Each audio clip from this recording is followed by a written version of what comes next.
Good afternoon, everybody.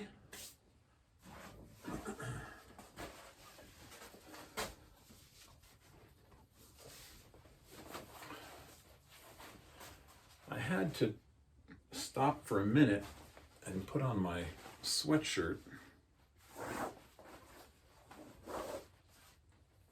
It dropped about 20 degrees outside in the last hour, and we almost lost the patio furniture, which is something that we really need to keep because we're having so much company these days. A little isolation humor, if you will. Anyway, thanks again for joining me today. We are going to speak to a teacher today who did me a huge favor one day and sent me completely without any prior knowledge on my part, sent me the theme song, if you want to call it that I use for Mr. Geigers Garage, and he created that on his own, I think. We're going to find out a little bit more about that, see how things are going in his classes. Mr. Kamp is our 6th grade band guy, guru in the building, and also general music teacher and teacher of music and technology and other music courses to come down the road as we may need those spots filled in. So it'll be great to talk to him, and not much more going on today except to share that we are beginning to think about what's going to happen toward the end of the year and where we're going to be for graduation, promotion, and all those kinds of things. And we're going to be putting that all together. Mrs. Acosta and I will be sending out an email separate and apart from the daily email that we send out. So we'll be sending emails specifically to groups of people as it pertains to them, to see where we are, to share where we are, and to see where we're heading. A lot of it obviously is dependent upon the governor's next move, who has now pushed us to the middle of May. So we are awaiting some more word from him as to what our next steps are, what we should be planning. I mean, we are planning for every possibility, but we know that some of these things are going to be just hopeful and not so factual, if you will. We're trying to plan for any possibility, but without any real information from the state right now. Our plans are just best laid plans, and we'll see where they go. So without any further ado, I'm going to get this remote screen set up, and we'll get Mr. Kamp in the garage, and we'll see what's going on in classes today in the world of music, and maybe even in the world of technology a little bit as well. So let's take a peek. Drum roll, please. Not really. Hey, there he is. Mr. Kamp, how are you? Good, how are you? Great to see you. Welcome to Geigers Garage. Thank you. I'm finally here. Yeah. Hey, speaking of which, before we get into anything else, well, first let me check the people in your household today. Everybody's healthy. I hope everybody's well. Yep, we're all doing pretty well, thanks. That's great. I did want to thank you because just out of the blue, you sent me this theme song, and at the time when I was talking to people about what I'm doing here, I didn't even know I had anything that would closely resemble what you might call a show. And I think it was Mr. Lonnie contacted me one day, and he said, "Oh no, you have a show. You have to keep going." And when I got the theme song, I was like, okay, this is a little bit over the top. But when I plugged it into the day, I got a couple of emails, and everybody was very impressed. So I thank you very much for that. It was my pleasure. Like the pièce de résistance of making the entryway a little bit better. Well, I watched the first few videos, and you definitely are giving off kind of a Mr. Rogers vibe with, the ritual of putting on the apron and saying hi to everybody. So I thought, it's just a little quiet. just need to have something. So I agree. It's quiet, and I don't know how. I to say I don't know how to sing seems ridiculous, but I would not want to start with a song. Let's put it that way. It's not Right. really my style. So the tune that you created, I'm assuming this was just from scratch, like something you just. So interestingly, it's based on your name. It's based on the name of the show, or what I call the show. So I made it in GarageBand, of course, because you're in the garage. Perfect. And in my head, as I was just sort of thinking about, Mr. Geiger needs a theme song, and this is one of the things that I do when I'm composing a piece of music. I try to find a little hook or a little way in, rather than just trying to create a melody from scratch. So I said, well, the name Geiger has a G and an E in it, and those are both good musical notes that sound good together. And then there's actually another G-E at the end of the name. So you got a G-E and a G-E. So that's the bum, bum, bum, bum. That got us started. And then Garage has a G-A and a G-E in the beginning and the end. So that's your theme, is the bum, bum, bum, bum, bum, bum, bum, bum. So then I just That's awesome. put it down and made up a background track, and there you have it.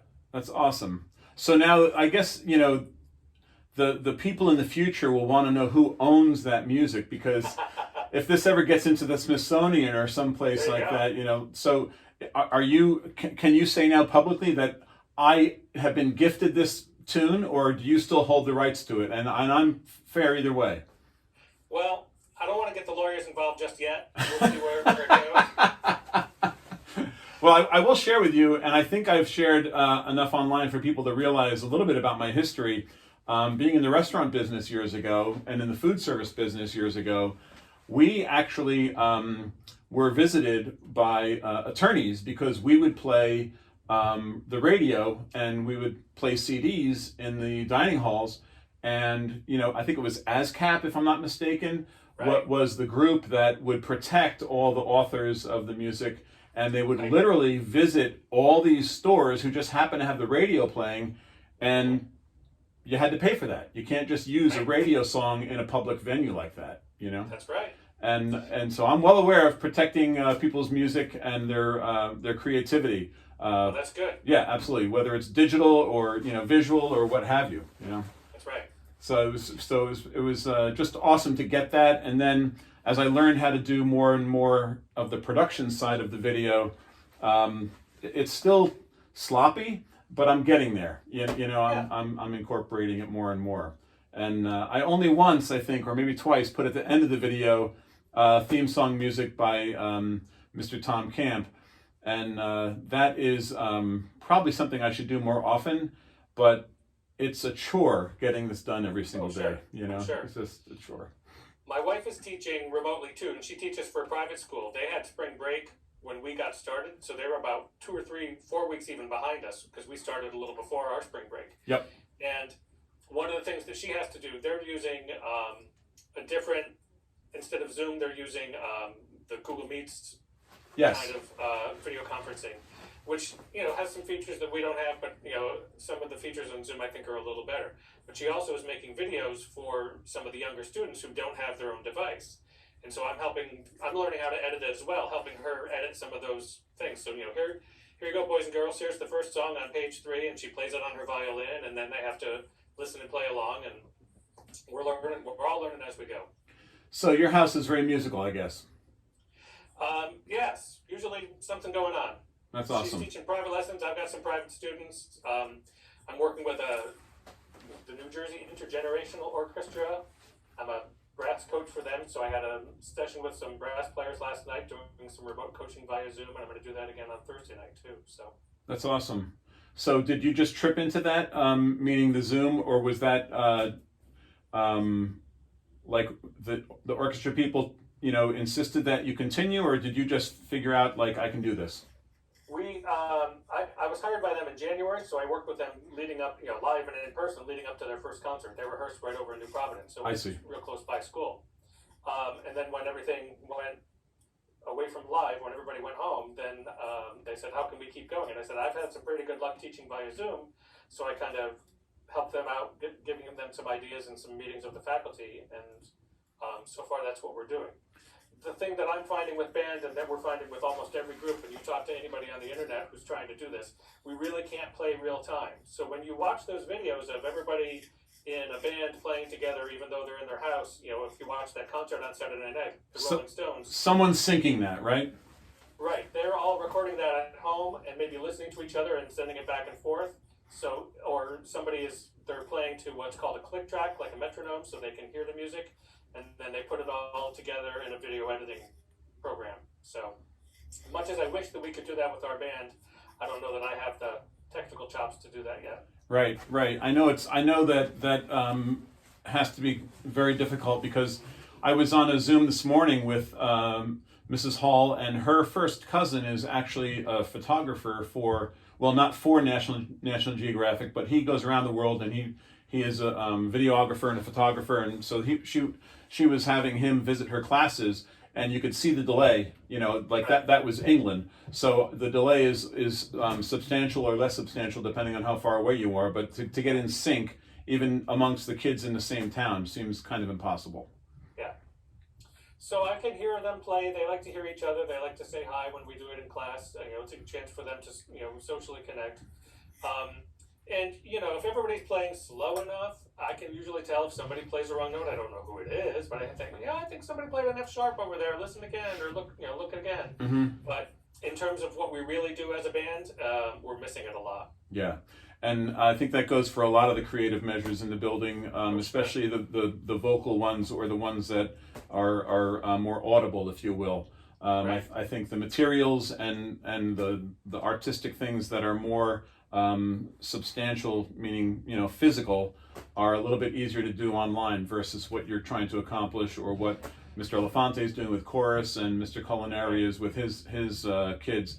It can't be easy, but I remember you sending me a screenshot. No, actually, you sent me a video of all the kids playing at once, and it was, for my ear, it was perfect. I'm sure for yours, it was quite a mess. But in my mind, it was flawless, perfect. Well, great. Okay. keep that in mind next time we do a concert. Yeah, yeah. So tell me, when you are you still carrying forward with independent lessons as well? Are you catching up on like the individual groups of kids that you have to teach with? So yeah, we're sort of doing after school, unfortunately. So what the band kids have lessons after all the other kids have shut their computers off at 12:45, because we decided among the music department at the high school and at the middle school that we really didn't think it was fair to pull kids out of somebody else's class when we're on a short day. Right, makes sense. And if they're in a Zoom classroom, how are you going to find them? We can't even track them down. Right. So we're actually doing small group lessons after the regular school day, and it's working out pretty well for the most part. There's some kids who have a conflict. Mom's telling them to go outside and play, or they've got to run out and do an errand. But right. We're trying to keep them going. And in those situations, it's a little easier to hear everybody play. I also use the breakout rooms a lot in both the big rehearsal and the small rehearsal, where everybody's kind of practicing on their own. Right. And have a private conversation and listen to them one-on-one. So that's closer to what we really do. And in your other class, I mentioned before you came on that you're doing a little technology courses as well. Sure. And I don't mean little courses, but a little technology involved in music. The music and technology course. You're using GarageBand for that as well, I suppose? So yeah, I taught 2 semesters of that, or 2 marking periods of that class in real time back at Columbia, and now this 4th marking period I had kids, 3rd marking period we didn't have any kids sign up. Right. 4th marking period I had new kids that I'd never met before, so I wanted to do Zoom just to meet them and say hi. So I take attendance in Zoom every day. Today we kind of did a group project where I had asked them to fill out a Google document to try to answer some definitions and come up with their best definitions. And then I shared the document on screen so that they could see. I kind of read them off to them, and I said, this is the one I like the best, and I would highlight it and say, now copy this into another document that you're going to keep later on for yourself. That's going to become sort of an ongoing dictionary or a glossary, so that we're all speaking the same terms. Right. And what's the end goal to that course? What do you hope that a kid what's the presentation at the end, or the final product, if you will?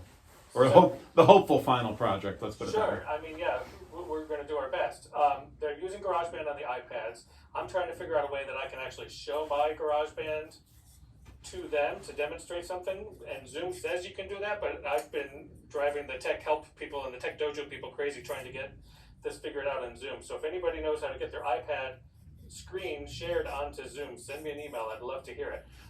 Because I know people are sharing screens, but that's on a PC. That's not the iPad itself or an app, exactly. If you will. Yeah. And I've got Mac on my laptop here, or I've got GarageBand on my Mac laptop, but it's a different enough looking version of GarageBand that I don't think it would help the kids for me to show them there.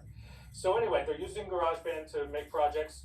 Eventually, maybe somebody will come up with a better theme song than mine, and they'll bump me off the air. Well, that'd be awesome. Well, I'm not going to say that would be awesome that you get bumped, but I would be happy to include it in any future broadcasts, if you will, that I managed to produce here.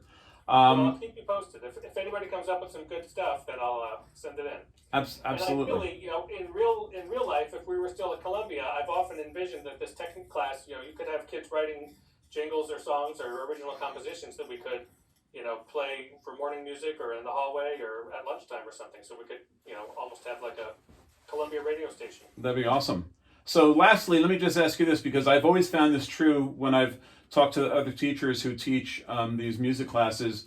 There's always some secrets in class. And by that I mean students sign up for these classes and sometimes they're not sure what they are. Sometimes they're curious. Sometimes they're surprised they got the class because they really, it wasn't their number one choice. Let's just put it that way. But there's always a few secrets in class of students, and you don't have to mention any names. Please don't, actually.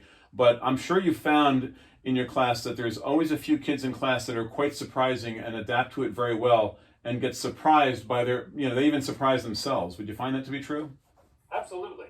I did a class like this at the high school for a number of years, and I was always interested in who walked in the door at the beginning. It's not usually the typical band kids, and sometimes the band, orchestra, chorus kids do fine because they have the background, but the kids that I wouldn't know or that I've never met kind of excel. There's somebody right now in my class, his marking period, who is already probably could teach the class better than I could. He's taking independent study, working with a music producer, and is using software that's better than the software that we have on the iPads, and it's better than the software that that I have at home. He's doing projects already where his teacher is having him do things that would sort of be the final project for us, and he's doing this already. So that's awesome. It's great to see other sides of kids. I'm going to tell you one other funny story, and if this person watches the video, they may recognize themselves.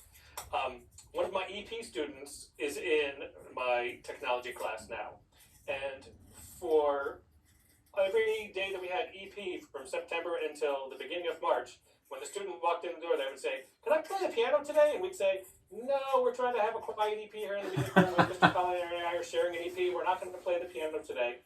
And the first thing I said when I saw this person in music tech class is, "Guess what? Now you can play the piano." And even today, we had this person demonstrating some stuff on the piano because they had their laptop or their iPad right by their piano. So I said, "Show me this note and show me that note, and you can explain what I'm talking about." So that's awesome. You guys do a wonderful job. I'll tell you a real quick story before I let you go.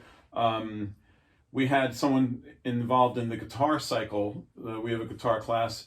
It's just beginner's guitar. And there was a young man in there, I think it was last year actually, who said, "You have to get me out of here. This is not what I wanted to do." And before he left that class at the end of the quarter, he basically said to the teacher, Miss K, that he thinks a guitar is his thing now, and he's gonna keep it forever.